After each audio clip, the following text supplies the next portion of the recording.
BlackBerry, sang raja ponsel yang tersungkur hingga bangkrut. Bagi kalian para milenial atau yang lahir di tahun 90-an pasti tidak asing dengan BBM atau BlackBerry Messenger. Aplikasi ini hanya tersedia di HP BlackBerry, ponsel yang pernah menjadi simbol status sosial pada masanya.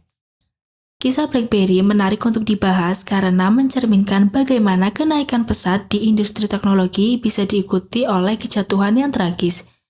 Disrupsi teknologi mengubah landscape pasar dengan cepat dan drastis, bahkan menghancurkan perusahaan bernilai miliaran dolar.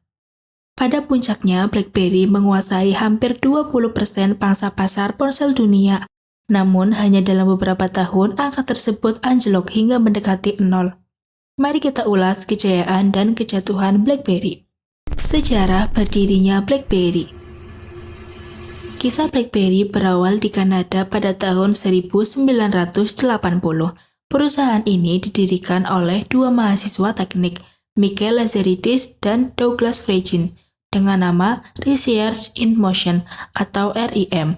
Awalnya, mereka berfokus pada pengembangan teknologi komunikasi nirkabel.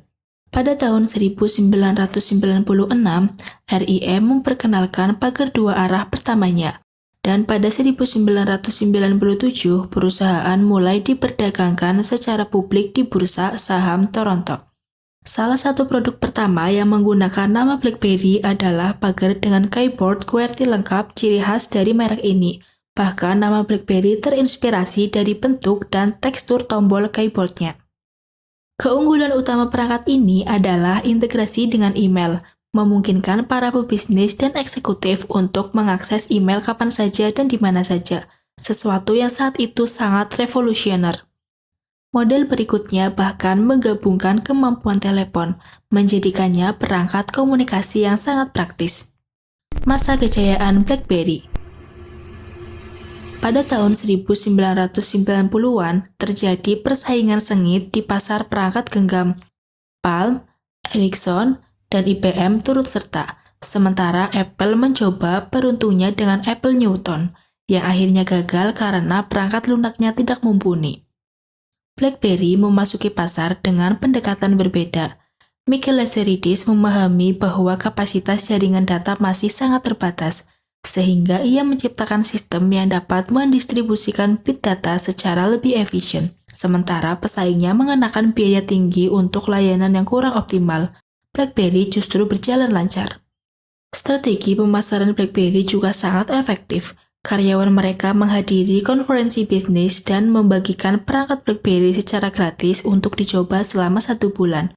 Hasilnya, semakin banyak pebisnis yang beralih dari laptop ke BlackBerry, menciptakan efek pemasaran dari mulut ke mulut yang luar biasa.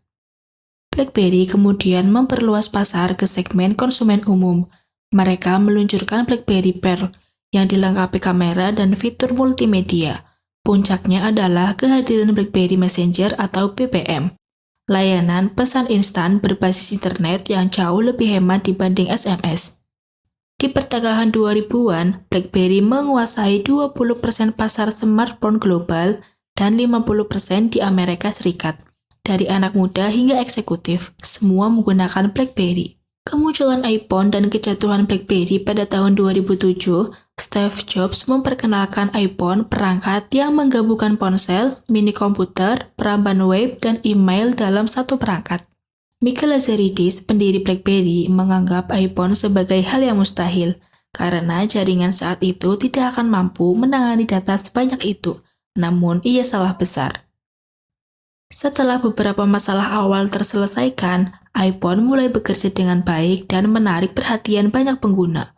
Teknologi layar sentuh kapasitas yang ditawarkan Apple jauh lebih intuitif dan menarik, membuat BlackBerry terlihat ketinggalan zaman.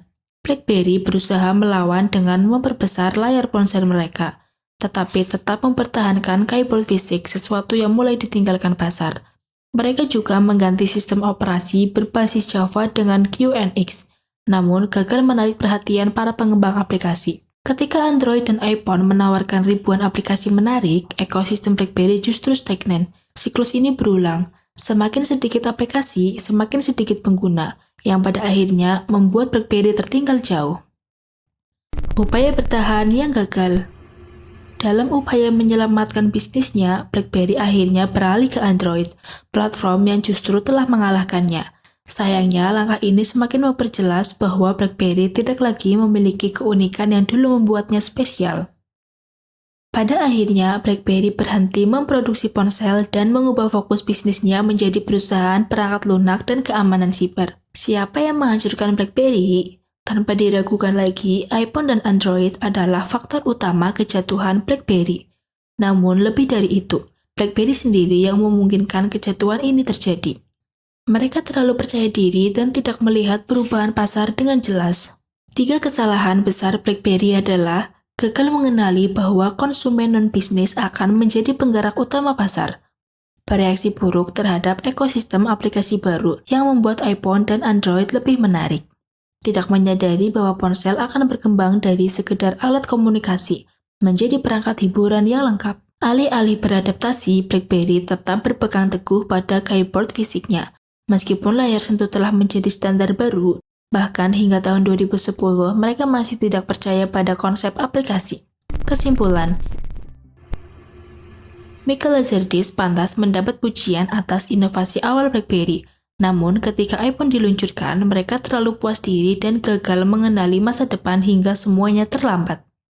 BlackBerry mencapai puncak dengan menyediakan produk luar biasa, tetapi tidak tahu bagaimana bertahan di sana. Mereka tidak cukup agresif dalam meningkatkan produk mereka. Berbeda dengan Apple dan Google yang terus bersaing dan mendorong batas teknologi. Di dunia teknologi, begitu Anda mulai mengejar ketertinggalan, Anda sudah kalah. Saat ini, BlackBerry masih bertahan sebagai perusahaan keamanan siber, tetapi sejak tahun 2016, mereka resmi berhenti memproduksi ponsel. Keengganan mereka untuk beradaptasi membuat mereka kehilangan posisi di pasar, mengakhiri dominasi yang pernah mereka miliki. Terima kasih sudah menonton hingga akhir. Jika kalian punya usulan konten menarik lainnya, tulis di kolom komentar. Wassalamualaikum.